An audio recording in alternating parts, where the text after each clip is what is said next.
Hey guys, welcome back to my channel, or welcome if you're new here. Today's video is another fashion headlines catch up, which if you are new here, you might not know is a monthly video I do talking about all the latest headlines in sustainable fashion, doing updates on stories I've covered before, and just generally talking about what's been discussed in the industry this past 4 weeks. So if you like the idea of a really quick update on everything you might need to know for a whole month, then make sure you subscribe to my channel. And without further ado, let's get into the video. We're gonna go ahead and start with Shein and why it's been in the news recently. Not that it's ever really out of it. So if you guys do watch this channel and you've watched previous headline videos, you'll know that Shein has been mulling over listing on the stock exchanges of multiple places around the world.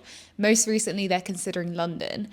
And whilst I don't have a definite update for you yet on whether they have decided to go for London, and therefore I don't have any news about when I'll be putting out a video diving into their whole stock exchange situation, which is really interesting, there has been a slight change in the situation. So like I said, Shein has been considering listing on the stock exchange for a number of months now. And thanks to the increased public scrutiny and the very public call-outs from notable people of the potential concerns over a Shein IPO, the ultra-fast fashion company has been trying to do some damage control and put out some good press. And to no one's surprise, this has come with some greenwashing. In 2023, Shein announced a partnership with a dead stock collection agency to collect the industry's dead stock in an effort to make sure these fibers would have a second life. The other week, Shein announced that they will be continuing their partnership with Queen of Raw to put out a dead stock collection. This was covered by a lot of media organizations across the world. And although the headlines from traditional media were quite congratulatory, not everyone is loving the idea, and with good cause. Shein is trying to make out that they're solving an industry problem, that they are stopping leftover fabric going to landfill and creating a new purpose for it instead. Meanwhile, Shein is not reducing their overproduction in any way. It's not addressing the root of the issue at all. It's just basically a roundabout way to gain headlines and gain environmental points. It's opened up a bigger debate about what truly classifies as dead stock. Many people think this term has become just another way for brands to greenwash us into thinking they're doing more, they're doing something for the planet, when they're really just getting rid of fabric they've ordered but now no longer want. Obviously, the timing of this whole collection is very, very deliberate. They're trying to make it into the headlines for something sustainable whilst gearing up to apply for an IPO. It also might have to do with the fact that recently a very bad headline came out about Shein and they're trying to overshadow it with this. A recent study in South Korea found that some samples of Shein clothing for children had over 400 times the regulated amount of toxic chemicals. That's definitely a headline I would want to be buried. Speaking of Shein, there's often a big debate going on about how it's not as bad as other fast fashion brands.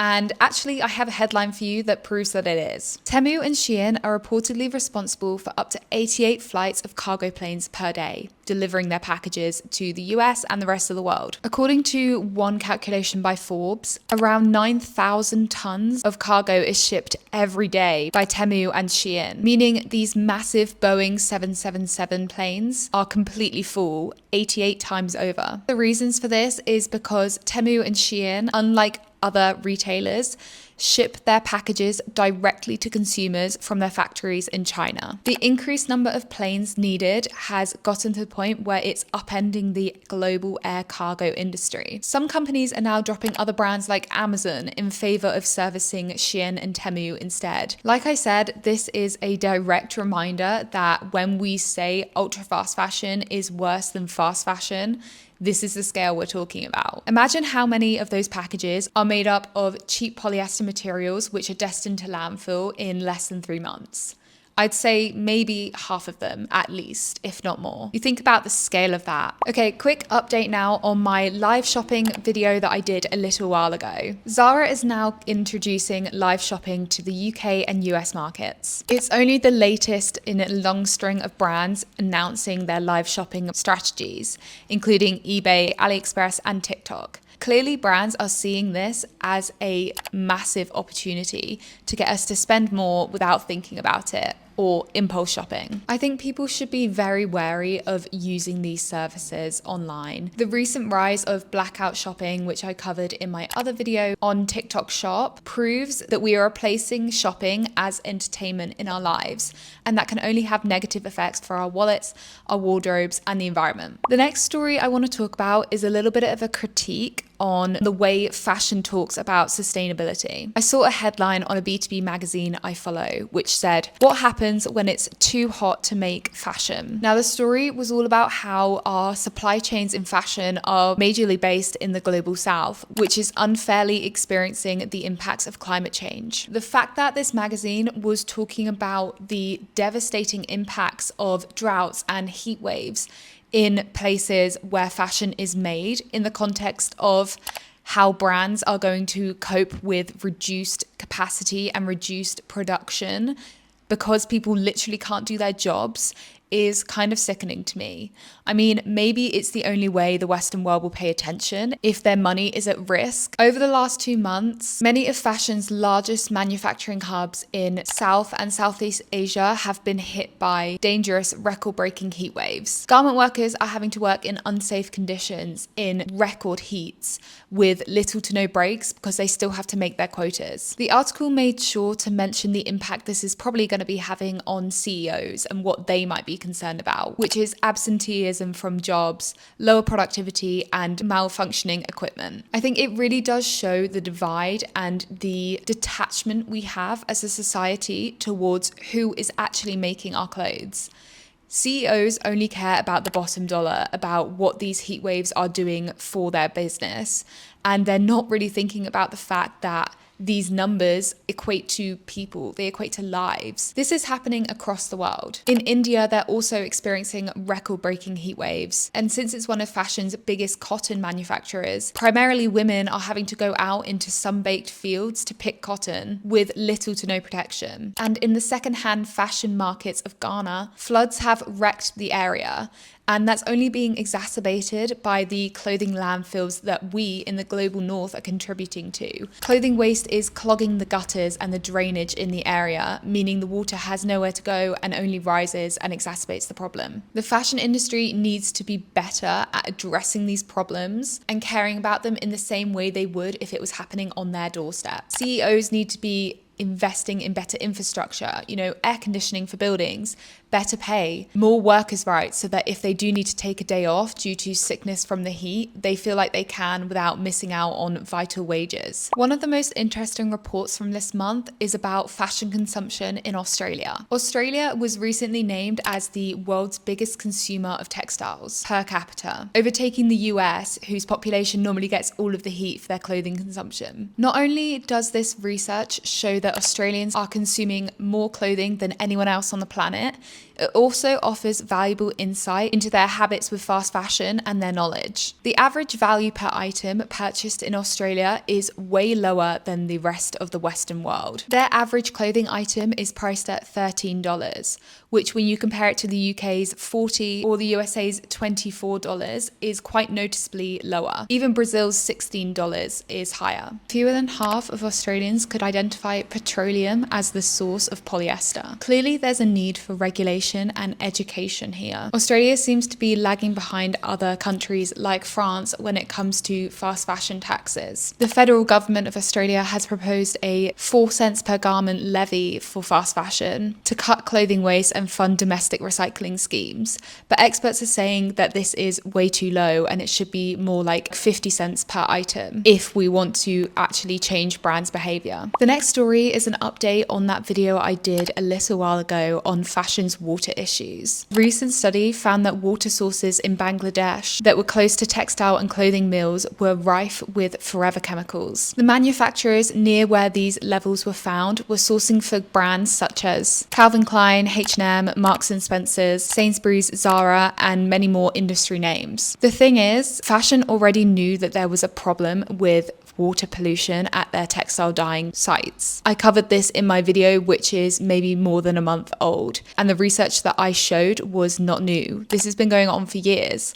And yet we still have research that comes out like this semi-regularly, reminding the industry that this is an issue, and we never see any progress. Governments too don't seem to address this at all. And it kind of begs the question about what scandal has to break before fashion starts to address this. Okay, let's go into the good news section now, which is so important and something I like to dedicate a bit of time towards because it's so important that we have positive news alongside all the bad. The first thing I want to highlight is a brand that's helping solve the clothing poverty crisis here in the UK. If you watched my Depop reseller video and your first thought was about how resellers were taking the clothing donations that you wanted to go to a better place, that you wanted to help someone, then this is the story for you. Give Your Best is a clothing donation platform on which people living in clothing poverty can shop online for free. Now, this varies from charity stores and clothing donation schemes in a couple of different ways. Unlike charity stores, these people shopping online do not need to pay for the items. They're getting them for free. And unlike other clothing services, they can pick what they want. Clothing is a human right, and whilst trends and access to trends is not,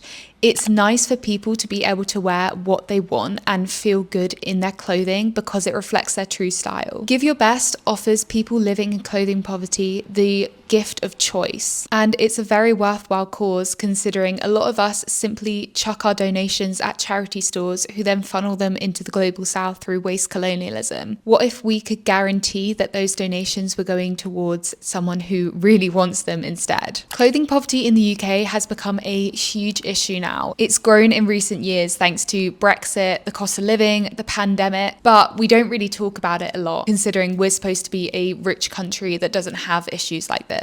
Another platform that offers the same kind of concept as Good On You is Shareware, and they've seen their users jump from approximately 6,000 people in 2019 to 26,000 people in 2023. So it shows that this issue, although not talked about, is rife in this country. This is obviously UK based, so if you know of something similar happening in your country, then comment it below for people who might need it or people who want to give their donations directly to a cause like this. The next story is kind of surprising because it's in the positive news section and it's about H&M. But recently H&M made a bold move.